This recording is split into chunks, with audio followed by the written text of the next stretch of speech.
G'day everyone and welcome to the video. In this one I just wanted to talk a little bit to why, if you are trying to get ahead with your finances, it is very important to review your finances from time to time, and why the end of the calendar year is a really nice time to do that.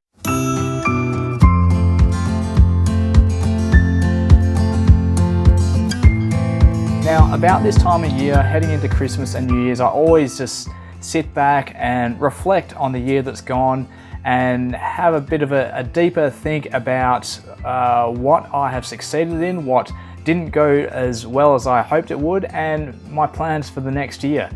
And this is a really great time of year to do it because often a lot of us are taking time off work, things slow down a bit, you got a bit more time to think. There's a bit of a sort of a sense of closure starting to come to the year, which helps you to sort of think about things from a different perspective, but also you've got the new beginnings of a new year that's coming along. So it's a really good time to turn over a new leaf if you did want to make some changes in the new year. It's never too late or too early to make changes with your money. You can improve upon whatever your situation was, you can improve upon that in the next year and be in a better position than you were this year. Anyone can do that no matter their stage in life. So what you want to do is have a look at the things that went well this year and then think about how can you improve that? How can you build on that? Do more of that to make that even better next year.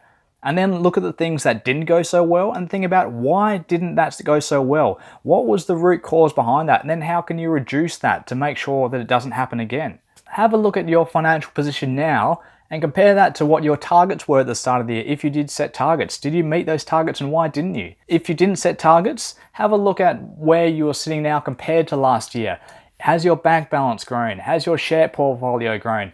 Did you buy that property that you wanted to buy? And then once you've reviewed your performance from this year, set out some targets for the next year. Do you want to save up a deposit for a house?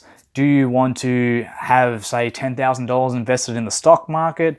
Do you want to have money set aside that you can start that business that you've always wanted to start? And then plan out the steps that are required to meet your new targets. So if you set a target of, say, I want to increase my net worth by $50,000, that's great, but don't just leave it at that. You need to break it down exactly into how you're going to get to that $50,000. So you need to look at, okay, what can I do to get there? Am I going to get a second job? How much is that going to make me? That might make me another $20,000 a year. Okay, where's the other $30,000 going to come from?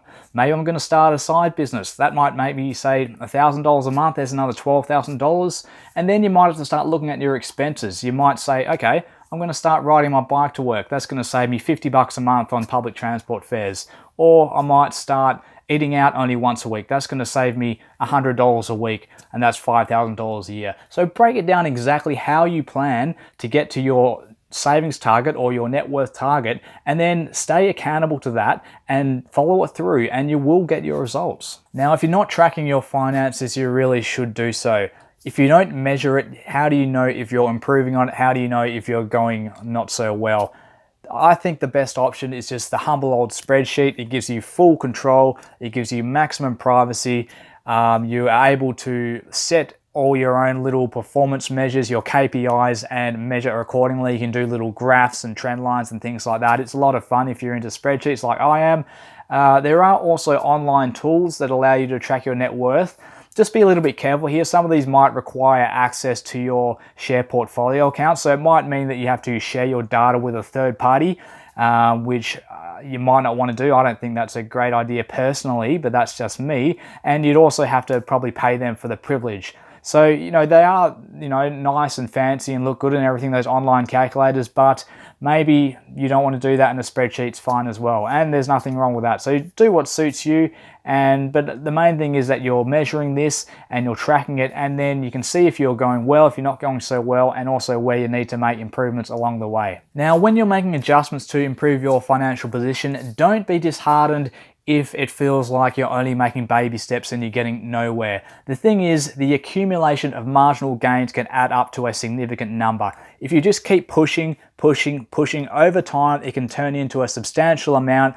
You're going to have compounding gains. And the thing is with net worth and increases in asset prices in general, it's generally not linear. It tends to be exponential. So it'll start off slow and then it'll just take off when you have a good year. So just keep at it, keep putting one foot in front of the other, keep saving that money, keep trying to make more money, and in time you are going to have more money than you ever thought you would have. And targets are great, but don't be too hard on yourself if you don't meet your targets. The thing is, as you go, you're going to be constantly improving, constantly learning. You're going to develop new tools for your tool belt. So you're going to work out little ways to save extra money when you need to save money, and you're going to work out some ways to make more money when you need to make more money. So it might be you find a little business trick that works that you might not want to do all the time, but you know if you need some extra money that month, you can go out and, I don't know, drive an Uber or whatever it might be. Or if you need to save some extra money that month, you can just stop, you know, buying your coffees or eating out and that sort of thing. You'll learn these little things. You'll realize it's not so hard, that you might not want to do it all the time, but when you need to turn it on, you can turn it on. But on the other side of that, a broken New Year's money resolution isn't going to get you the results that you wanted most likely. You need to, if you want to have strong results, you really need to keep going. You need to stay accountable, and if you stay accountable, you will build momentum, and when you keep momentum going, you will build wealth. And it's up to you guys. You need to take personal responsibility for your financial situation. No one is going to come along and give you $1 million.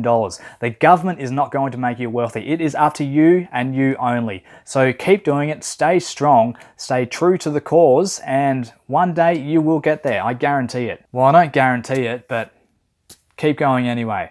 You'll get there. All right, that's about it for the video, guys. This one was a little bit of a different one. I just wanted to have a bit of a chat about keeping track of your finances and what I like to do at this time of year myself as far as reflecting on my finances goes and making plans for the new year. Now, if you want to see more, please subscribe. If you learned it or if you enjoyed anything about this video, hit the like button. I'll be doing my best to show you some different ways on how you can improve your relationship with money. We'll be putting out videos around saving, investing, different financial tools and apps that are available out there that can help you meet your finance goals. We'll be talking about the economy a little bit, so when you're watching the finance report on the news at night and Alan Kohler's waffling on about something that wouldn't normally make sense to you, now you're going to hopefully understand it and be able to tailor that information to your portfolio. That's what I want to do, to basically help people gain a better knowledge of their finances and a better knowledge of the money world that is around them and how it relates to them.